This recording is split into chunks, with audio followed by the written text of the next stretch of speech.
through the ambassadors in all the counties we have.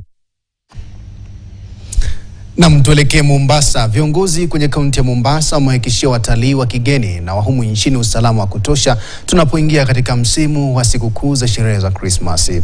Wakiongozwa na kamishna wa kaunti ya Mombasa Mohamed Nur Hassan, viongozi wamewahimiza wawekezaji kuongeza biashara zao katika kaunti ya Mombasa bila kuhofia utovu wa usalama. Seneta wa kaunti ya Mohamed Faki aliongeza kusema kwamba usalama umeboreshwa kikamilifu, hasa ikizingatiwa kwamba michezo ya 14 ya mabunge ya Jumuiya ya Afrika Mashariki itafanyika katika kaunti ya Mombasa kuanzia Disemba 6 hadi Disemba 18.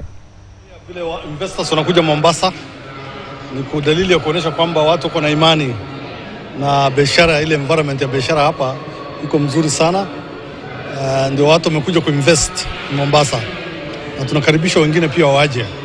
Yangu tu ni kusema ya kwamba kama security team tutaweza kuhakikisha kwamba security iko sawa bila wasiwasi. Tungependa Mombasa ikuwe 24-hour economy, kwa sababu hata saa zingine jua ni kali, watu hupenda kufanya shopping usiku, hata kama Dubai pale zingine. Tumepata uhakikisho kutoka kwa county commissioner kwamba wataimarisha usalama kwa huu mwezi wa 12, kwa sababu tunajua ni mwezi wa sherehe nyingi, ni mwezi ambao tutahost pia East African Parliamentary Games kuanzia wiki ijayo.